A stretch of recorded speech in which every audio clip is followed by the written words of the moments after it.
this continual thread kept happening where I'd read the book, I'd be really enticed and captivated by it, and then we'd have a conversation about it. I wouldn't remember what I read. Whereas my partner at the time would be able to recall everything that she read. I was like, God, it's just like a really interesting common theme where at uni, I'd be in a lecture and I'd be really engaged in the discussion. I'd be on top of the content and I'd walk out of the room and I wouldn't be able to remember what lecture I was in.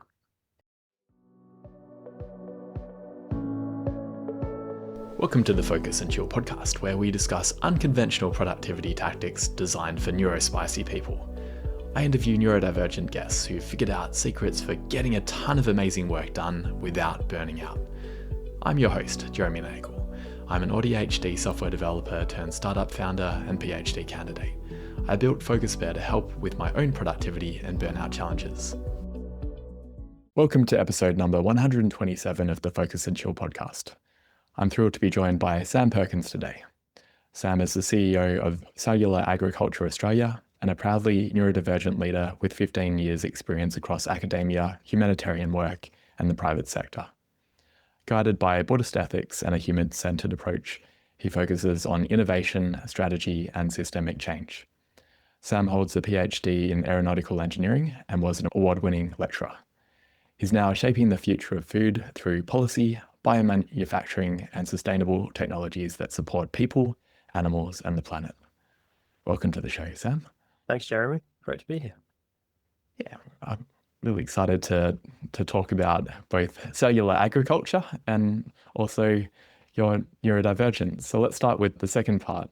Can you talk to me about the journey of being diagnosed and what it was like before then and afterwards? Yeah, absolutely. I guess my diagnostic journey sort of officially started in 2009 when I was at the University of Cambridge. I did half my PhD there. And my partner at the time and I were reading the same book. It's a book called Shantaram, which is kind of one of my favorite books of all time. Thank you. This continual thread kept happening where I'd read the book, I'd be really enticed and captivated by it. And then we'd have a conversation about it. I wouldn't remember what I read. Whereas my partner at the time would be able to recall everything that she read and everything that she read over all of the books that she'd read. I was like, God, it's just like a really interesting common theme where at uni, I'd be in a lecture and I'd be really engaged in the discussion. I'd be on top of the content and I'd walk out of the room and I wouldn't be able to remember what lecture I was in. Anyway, the long and short of it, it came up that one of her colleagues had recently been diagnosed with dyslexia. And part of the triggers around that diagnosis was this inability or a difference in the ability to process and take in information, particularly written information in that case.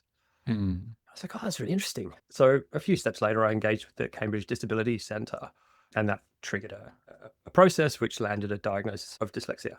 Dyslexia had been something that my parents and I discussed because it was probably the most acute or obvious trait that was a stumbling block for me through school.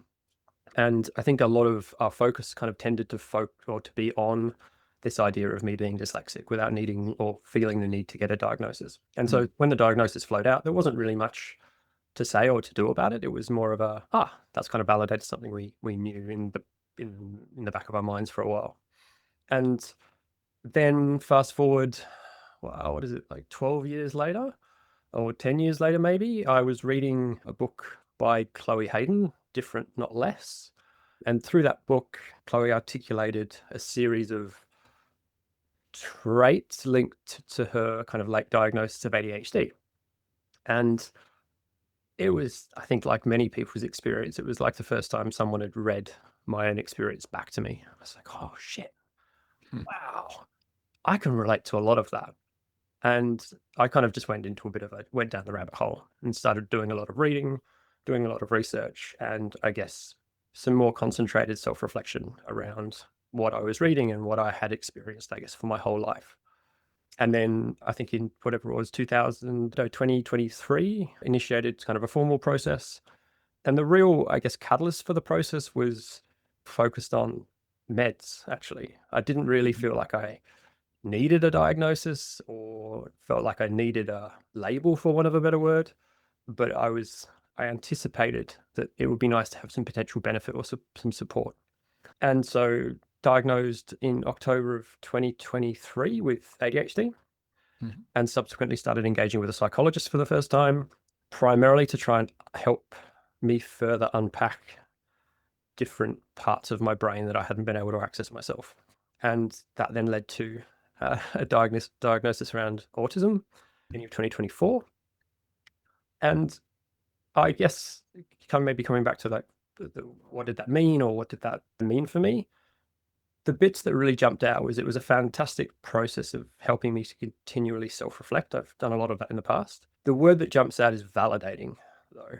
And I think it gave me confidence to lean into or to acknowledge some of the subtle challenges I'd had that actually weren't so subtle, but I'd made them subtle by sort of sweeping them under the rug a bit and being like, actually, when you put these things together, you've actually been using a lot of kind of cognitive or emotional load in just dealing with the day-to-day through things that you never thought were particularly significant. And there was kind of a validation and a level of confidence in being like, actually, that is something that's quite significant, particularly when you add them all up. Yeah. The other thing I would say that generally speaking, though, that the overarching process was incredibly positive for me.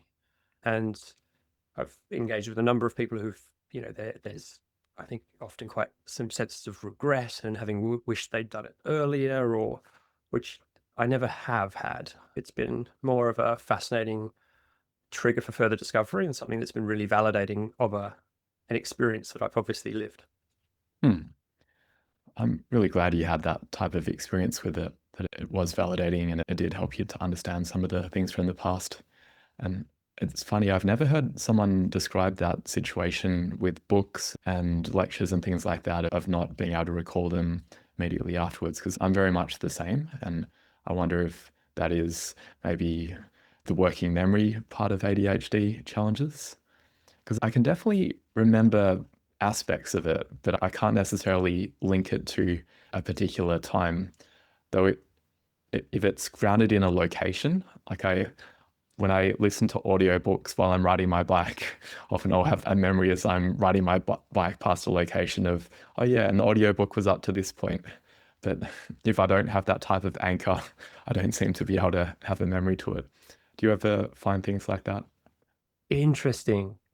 It makes me think that what I wish I'd done or learned more about was the effectiveness of anchors, particularly around things like scent, and how there's quite a few things I probably could have done to help me recall where I was and what I was doing. I have almost maybe not the opposite, but I find I'll listen to a song or I'll watch a film and it will take me back to a place where maybe that song or that film first really landed with me. And it can be both take me back to memories, but also be really triggering of emotions. But yeah, it was always interesting. And it's the same now it's great because I can watch pretty much any film that I've ever watched. And it's like I'm watching it for the first time in many respects, which is really, really interesting. And your partner at the time seems a little bit neuroexceptional, because Shantram is 900 pages or something like that. And I'm not sure that many people would be able to remember every detail of it. Yeah, her ability to recall details in literature was pretty phenomenal. And yeah, I wouldn't be able to remember characters' names. Yeah, it was an interesting contrast because we were certainly at two ends of a continuum with relation to our ability to, I guess, process written material. But at the same time, you were at that time doing your PhD at Cambridge? Yeah, I did half of it there. Yeah. So you're obviously, you were saying that nothing really changed massively after getting the dyslexia diagnosis. Was that because you had built up a lot of, I guess, coping mechanisms prior to that, and you were able to deal with all of the reading that one would have to do as a PhD student, but doing it potentially harder than other people would have to deal with it? Yeah, possibly. I definitely, I think some of the more maybe what I probably thought originally were pure dyslexic traits that I don't think they actually were, but they were more a factor of the buffer and the working memory and the ability to process and absorb information past your initial sort of cognition of it. Was through uni, I would have to write out word for word entire textbooks, anything that I wanted to recall, which basically slowed down the processing of information where you have to read it, process it, write it. When you write it, you reread it, and then you typically read it over the back of once you've written it. Kind of you're slowing down the conveyor belt of information going in.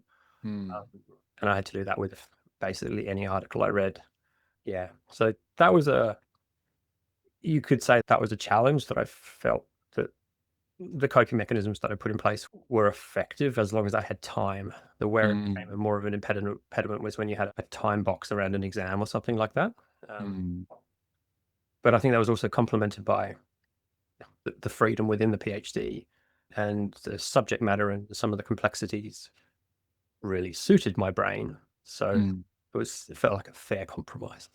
That's good to hear. I've just started a PhD recently, and there are Ooh. elements of it that I'm finding challenging, all the reading, but the compensatory factor is the special interest of being able to research something that I really care about. And was it like that for you, that you found a topic that was deeply meaningful for you?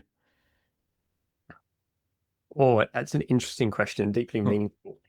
No, Okay. but it was fascinating. And Okay. I sort of started to discover kind of Eastern philosophy and Buddhism about halfway through my PhD. Actually, when I was in Cambridge, it was, shortly before when I went to Cambridge, I sort of dived into that pretty deeply. And the reason I did my PhD was to try and move into Formula One. That was my kind of childhood dream. That was my passion area, but particularly aerodynamics. It was a great way of potentially progressing to that. And then I started, I guess, the big reflection, and very quickly came to how can I justify pouring the rest of my life into trying to make a car go faster around the track? And so it became more a really fulfilling academic, like scratching the academic itch, but it was void of fulfillment. And hence kind of, I guess my career trajectory went pretty wiggly from there on, and pivoted much more towards chasing purpose and impact. But actually in doing so, sort of neglected some of the intellectual itches that really benefit my brain. Okay, well, that's interesting, because I would have thought what you're doing now would have both aspects. That with your work at Cellular Agriculture Australia, you're definitely solving some of the key challenges around animal rights and food security and other things like that.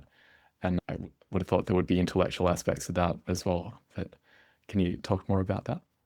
Yeah, there definitely are. And the work at most of my work is balanced, sort of technical, and call it with a drive towards purpose. The deep-seated technical challenge around that, for example, like within my PhD within the aeronautical space, you're diving into a lot of technical engineering detail, whereas at CAA, our work is largely around policy and advocacy, and I have no background in the technology. I have managed to get my head across the fundamentals quickly enough to be able to articulate what they are and why they're here and the potential that they hold. But a lot of the challenges are more, they're non-technical in nature because of the work that we do. And so when I get to sort of burrow into sort of more of the technical content that my brain really likes, there's a different vibe, if that makes sense. Yeah, okay. Are the challenges more around lobbying and networking and stakeholder mapping and things like that with CAA? Challenges around networking. Yeah. A lot of our work focuses on the common and non-competitive challenges that the industry or the ecosystem faces.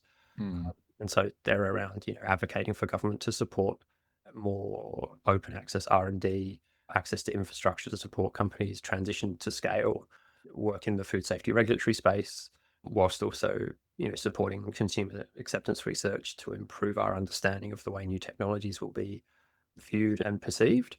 And the role we play in all of that is that we don't do any of the technical work. We do a lot of convening, a lot of ecosystem building, a lot of research and document writing.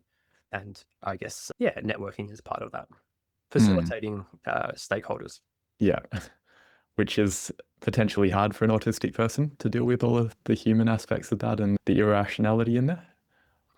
Have you figured out a way to deal with it? The irrationality. For me, it comes down to a role.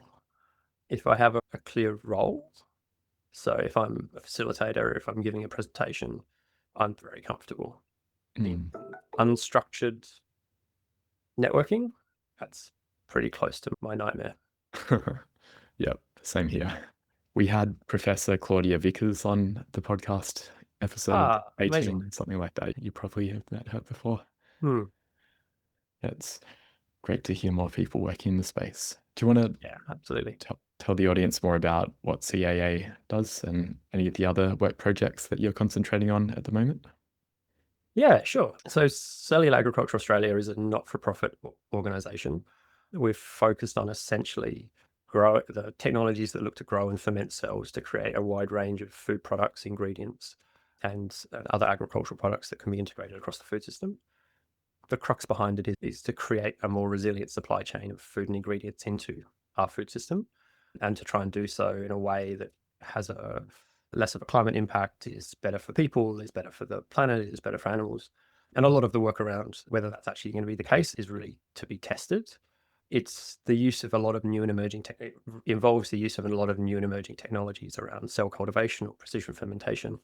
And so there's a number of companies who are really driving towards their own goals. And we're trying to play the role of being an independent voice that represents, ideally, the perspectives of the industries that we work with, and to try and advocate for or overcome common non-competitive challenges that will, the rising tide lifts all boats is the kind of analogy that we work with. And so we don't do any of the technology, we don't produce any of the products. We're really agnostic of effectively what we do and how we do it. We're primarily looking at how we can support these technologies have the most impact potential they can in creating an ethical, sustainable, and accessible food system in the future. Really admirable mission. It is. It's fantastic. It's awesome organization, awesome ecosystem, and the willingness for the vast majority of players within the ecosystem to see value in working together around those non-competitive challenges is it's great to see. And there's a lot of progress, really positive progress being made. Absolutely. I think I might have attended a workshop that one of your colleagues ran for the Effective Altruism Melbourne community Fantastic. years ago. Do you have any philosophical connection with EA or those type of movements? Again, good, interesting choice of words. Philosophical connection. I'd say yes, through reading a number of Peter Singer's books. There's definitely, I guess, a resonance around some of the philosophical or ideological constructs. I haven't engaged deeply with the movement, and I think it's kind of been interesting for me to see how the effective altruism movement has evolved off the back of the philosophical construct, if you like. And yeah, there are some hardline elements that I don't think necessarily translate well into practice, or I think they can be a bit pigeonholing with relation to the way you could view things. But I think the crux of what it's sort of led to of the most good you can do is effectively, before I discovered Peter Singer or the effective altruist space, has been really driving the way I've tried to position myself through my career in particular. So yeah, strong resonance, but like everything, there are grains of salt that you need to take along the way. Yeah, and there's a middle path. Yeah. I'm curious about you've spoken about Buddhism being really meaningful for you, and I resonate with that the overall philosophy as well. But one thing that I've always struggled with is the meditation aspect of it, and I've been building it up over time where I'm now more comfortable with doing seated meditation.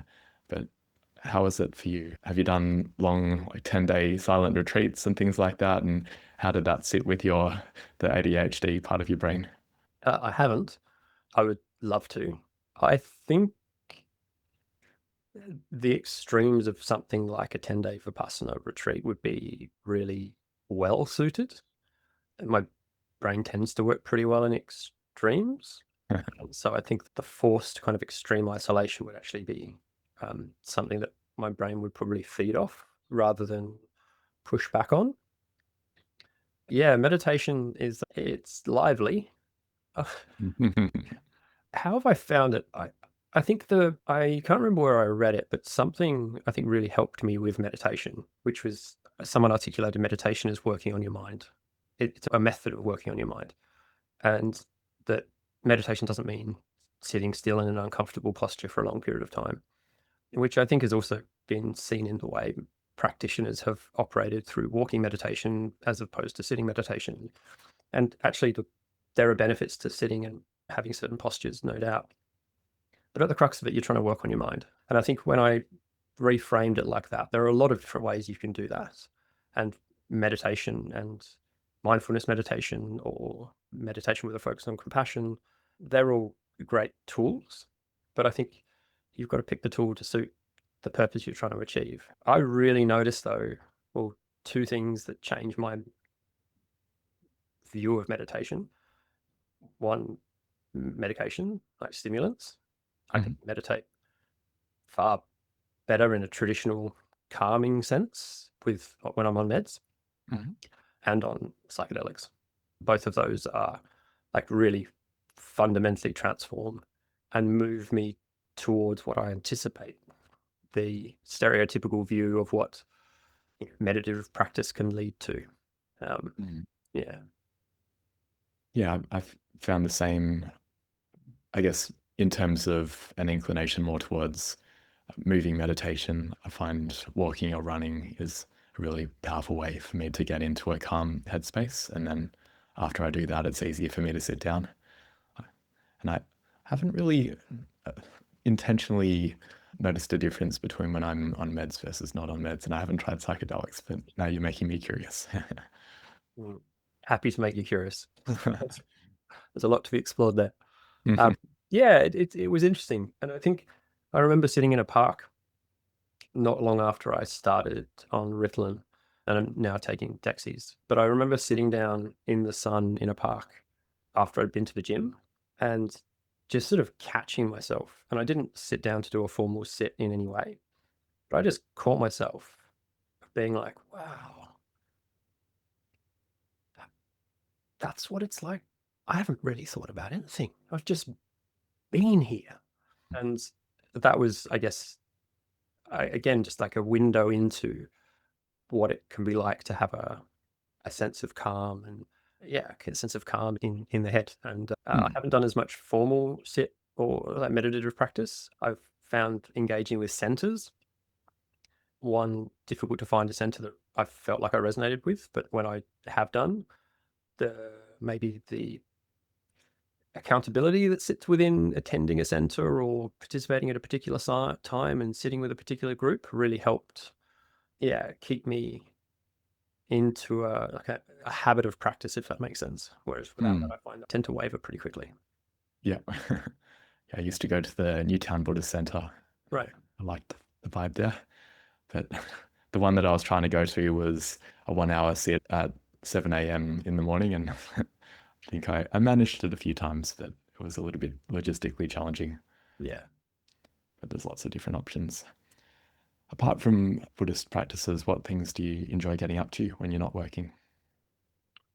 It's an interesting question. Actually, just coming back to the Buddhist part quickly, it makes me think of, I always felt like I resonated more with the philosophical side of Buddhism than the religious or practice-based side, which I think is maybe also why I didn't tend to focus a lot on, I guess, really diving into or deeply engaging with meditation. It was something that I think it's definitely beneficial, 100%. It's not that I don't enjoy it, but yeah, the philosophical side of things really resonated with me more than anything else. The precepts, and I forget some of the other concepts in there. Yeah, and even outside of the formal framings, just the way it made me view the world, the way it made me view myself, my interactions with people and with place, and just simple practices that can translate into increasing, your loving kindness for everything around you, and your compassion and your patience, and the ability to, move beyond reactive states of mind that are often driven by unconscious biases, to putting a bit of a holder in place and just critically analyzing why it is that your system has reacted to a situation that way, and then being able to creatively reshape that reaction. Those, as well as I guess the more religious based constructs as well. But it was more, it really helped me fundamentally change the way I think, and hence my kind of pivoting career, I think, was one of the outcomes of that. Is Formula One still a hobby? It's is it a hobby? It's definitely an interest. It's I think one of the challenges I have, I'm quite kind of time constrained at the moment, and I'm far enough disconnected from where the technology is really at that I'm engaging with watching it and watching the full weekends as a hobby. Mhm. And I'm able to just watch it as a sport without. And there's a lot of intrigue in the changes that have evolved over this particular set of regulations, and I'm looking forward to the next ones as well. Mm. But yeah, I wouldn't say it's as much of a hobby as it used to be. Mm. But back to your question, hobbies. I mean, anything to do with the water is there's something about the water that really works well with my system. Um, but of late, particularly in and around family dynamics, there hasn't been a huge amount of, or there isn't a huge amount of free time and or flexibility around time. And so, yeah, finding a balance with maintaining interests. And for me, I'm not someone who often keeps and maintains hobbies for long periods of time. I tend to jump in pretty deep and get pretty involved and tend to kind of move towards being pretty competent at things pretty quickly. Mm. And then things tend to wane pretty quickly after that. The challenge is gone. The challenge is gone, and yeah, and it almost becomes if I then step away from a hobby for a while, wing foiling is a good example of a hobby I picked up a few years ago. When I step away from something for a while, it's then like it takes quite a lot of energy to get back into a routine. And so more recently, to be honest, I've focused on sort of basic health and well-being stuff. Just going to the gym, having a sweat in the sauna, lots of walking, and kind of, I guess my hobbies have actually probably been more limited over the last few years than they ever have been. Yeah. Oh, there's a season for everything. That sounds like taking care of your body is important, as well as working on your mind. Yeah, that's right. I'm getting older, and I think something that has related to me is like as you sort of start knocking in towards the 40s, yeah, putting time and energy into the body and the mind now pays dividends. Hopefully, pays dividends in the future. But we'll see. Yep, can relate. Right. So now moving back to work, what productivity tips have you come up with in order to deal with the demands of the various roles you've had? Productivity tips. It's interesting. I've never really focused on productivity or really thought much about it. I think probably from an outsider's perspective, I think I'm very productive when I'm in my zone. But I guess if I was to answer that, probably the things that jump to mind is being really clear around time. So, for example, through my PhD, I treated it like a full-time job, and I would start at 8, finish at 4, and was pretty unwavering around that. And when I set my work hours, I set my work hours, and I don't work outside of my work hours, or I do, but not a lot. And I think for me, the productivity of being able to maintain and be quite steadfast around work-life balance has been really important. And I think personally, it's really hard to justify doing more work. And I don't think it leads to actually more net productivity. I think it leads to often feeling like that's the case, and or a misconception of actually when things need to be done by, and imposed deadlines, either self-imposed or otherwise. I think they carry more weight with people than they probably should. What else? I listen to a lot of music when I'm working. I tend to listen to quite a lot of intense music in either the electronic or metal space. And so I guess the sort of high levels of subconscious noise that are typically rhythmically based rather than vocally based really help keep me in the zone, if that makes sense. Yeah. I don't know whether this is productivity based, but I really like sharp things.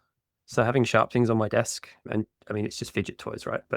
And really round, smooth magnets, just having things to fiddle with and play around with tends to What do you do with the sharp things? You cutting things with them? more just, I don't know. I used to have a scalpel on my desk, which I found myself in a meeting just like playing with the end of a scalpel. And someone was like, so I don't even think about it. I think it's just this, it's similar to for me being tattooed. I think there's a certain amount of pain probably that is actually quite calming. I find it quite calming. And so I think probably just self-mutilation in the office as a productivity tool. I've seen people get rings that have little spikes in them, and Right. you get to slightly gouge yourself, but not in a way that's going to break the skin. Yeah, that's the happy balance, happy medium probably. Yeah. I think so. To be coming back to it though, like I work productivity tips. I work best early in the morning and without breaks.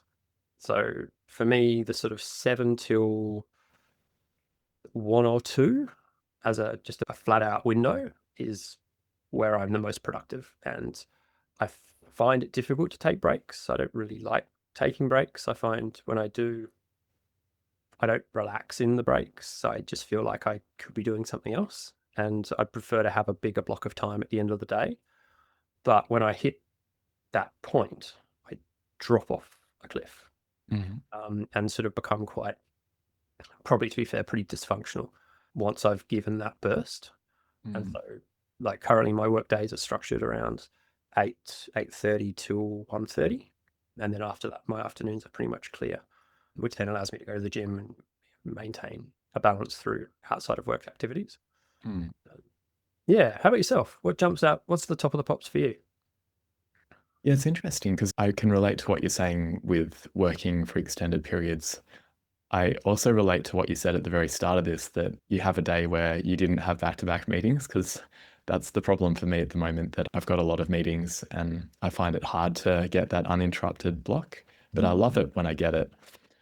One other challenge that I want to get your feedback on is the uninterrupted hyperfocus. I love it, but as I'm getting older, my body doesn't love it. I've been developing neck pain. And I think it's because I'm looking at the screen and I'm writing code, or I'm doing research for the PhD, and I don't notice that my posture goes to shit. Does anything like that happen for you, or are you taking micro breaks along the way? I probably am, and when I say I don't take breaks, I I go and get a drink or make a cup of tea. But and so that is obviously that's definitely a break, and maybe that's a subconscious break. Rather than a conscious, like, it's 10:30, I'm going to take morning tea. I don't really remember the last time I was kind of deep in the cave of, just sort of unwavering concentration or focus on something. I've always tended to be someone, and for me, it's a really productive way of working, of having, and I think leaning into having a whole host of things going at the same time. And being able to jump between, reviewing half a page of a document into doing some design work in Canva, into, God forbid, responding to an email or even opening my email, to jumping into a meeting, like that tends to be where I'm the most productive, is actually the jumping between the things.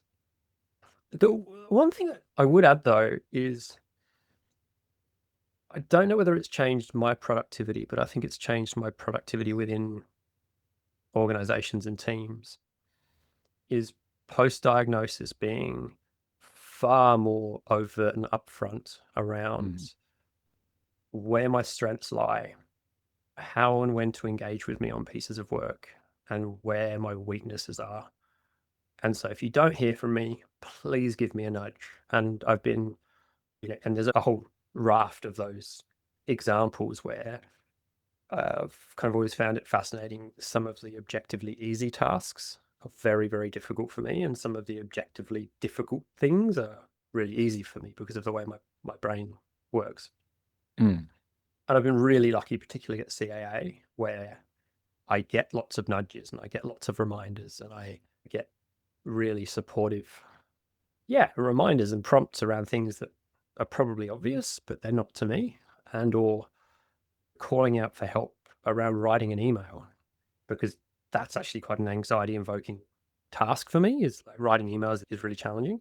Whereas for other people to just quickly help me write an email to send to a stakeholder is a huge load off me in something that I find quite challenging, which allows me to kind of probably position my capability more effectively, which I think leads to more kind of net productivity for the organization as opposed to more personal productivity, maybe. Yeah, and that's an important consideration, that optimizing one's own productivity doesn't always lead to net productivity for the organization. Yeah, no, it doesn't. It definitely doesn't.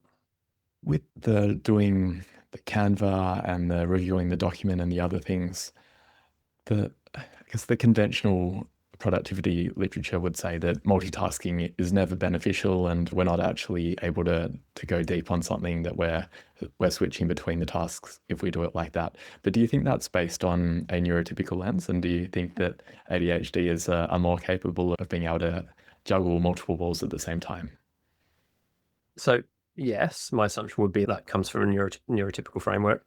I can't speak to all ADHDers, but it certainly helps me. There are certain things that, and this is like meds have been really helpful in that, is that there are certain times where I just need to be able to smash through something, and I can now do that more easily than what I could.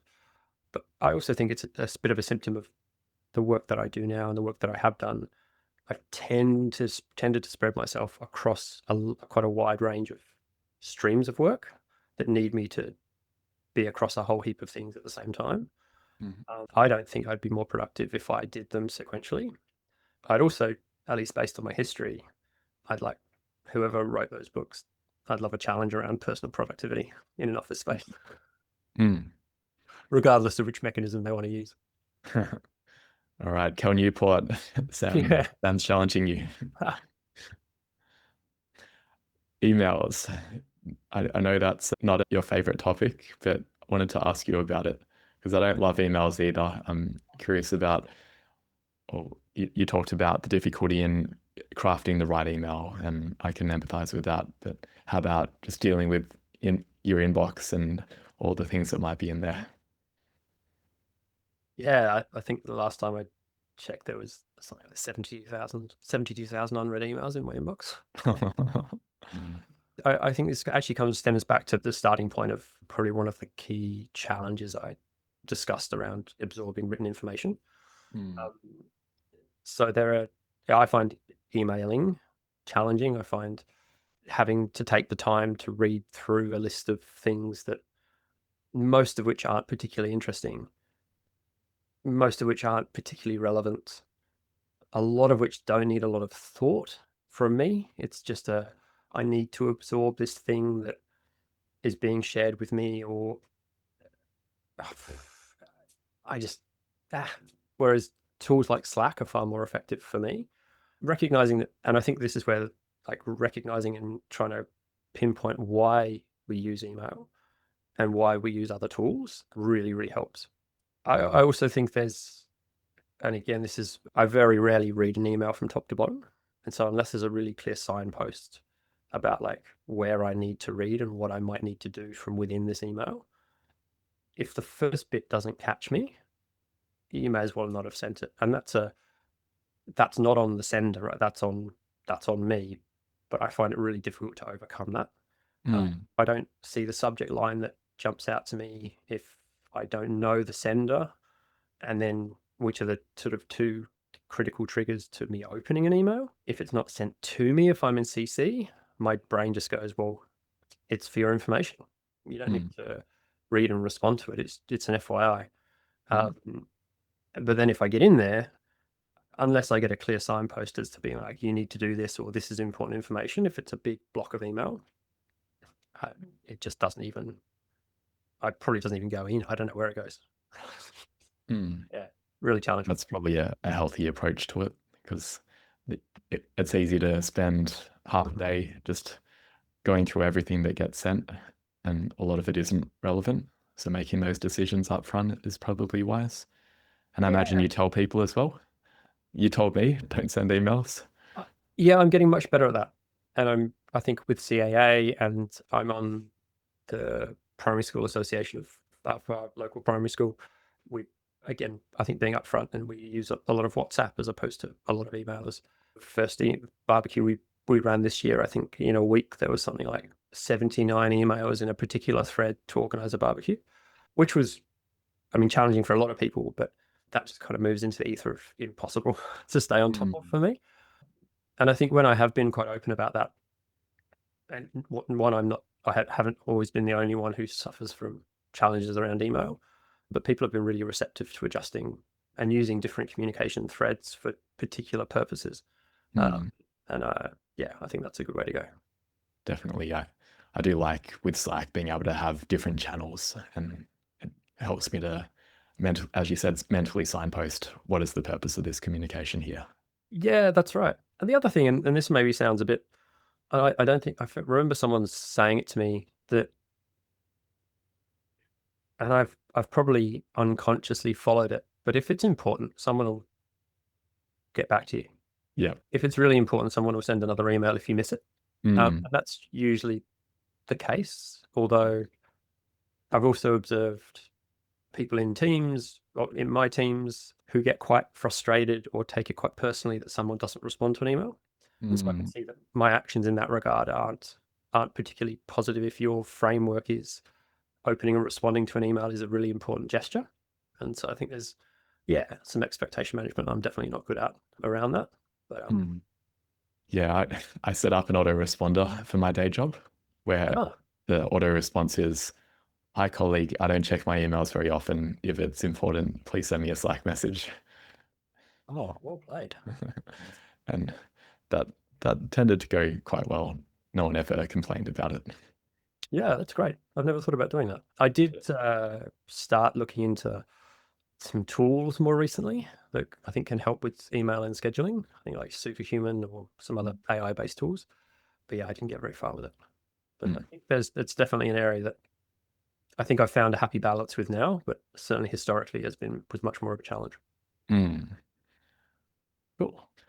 Well, in line with the idea of managing our energy, we're going to take a break and we'll be back with the last two questions.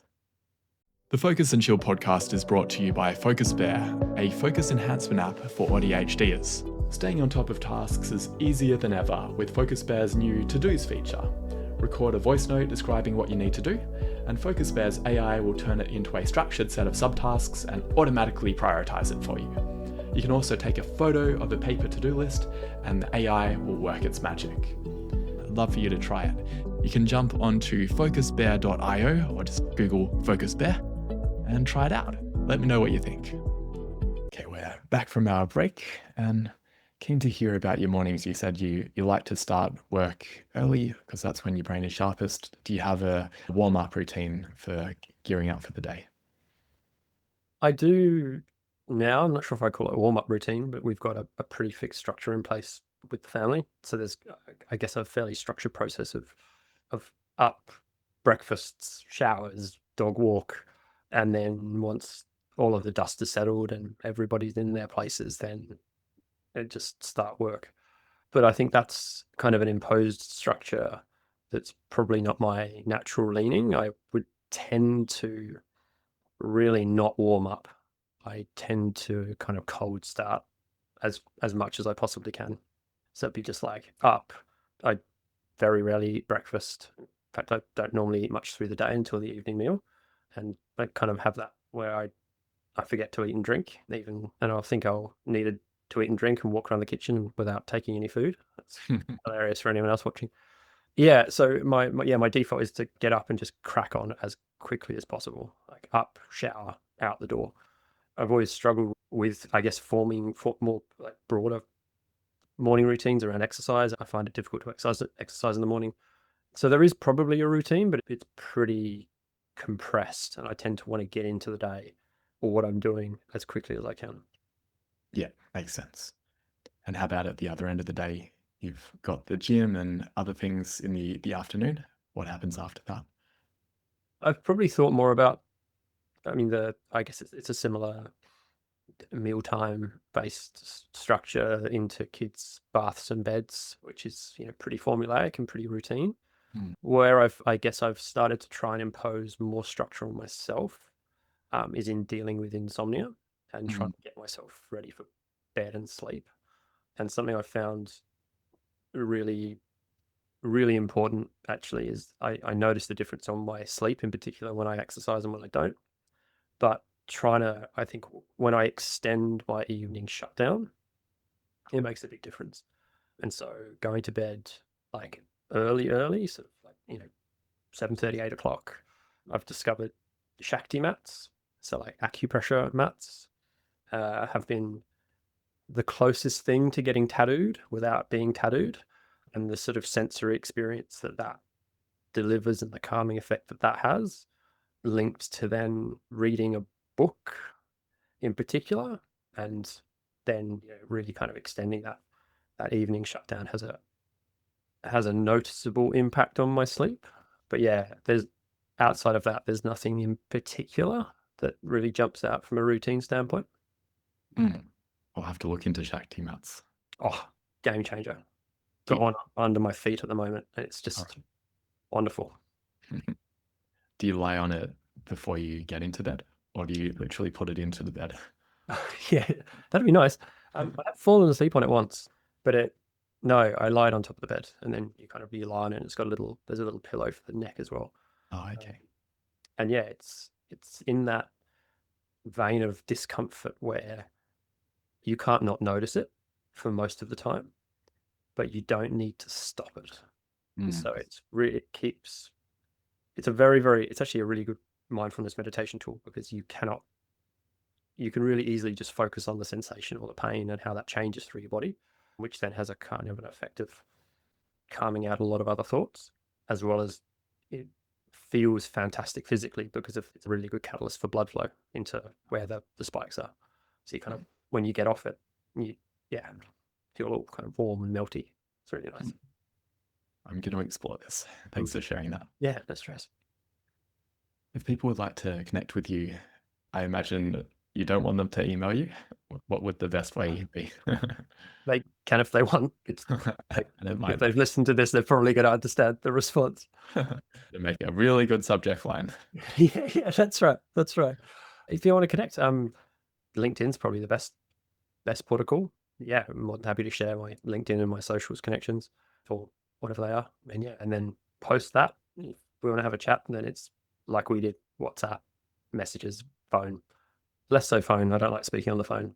But yeah, text-based communication is the best. Cool. We'll include your LinkedIn in the show notes. Yeah, great. Sounds good. Do you have any final words or asks for the audience? Oh, I don't really know. The thing that really first comes to mind is I just really appreciate you reaching out and having the conversation. No, I mean, maybe the overarching theme I've kind of reflected on, and I guess I've probably unconsciously lived by, probably fairly fortunately, because of where I've been able to position myself professionally and personally.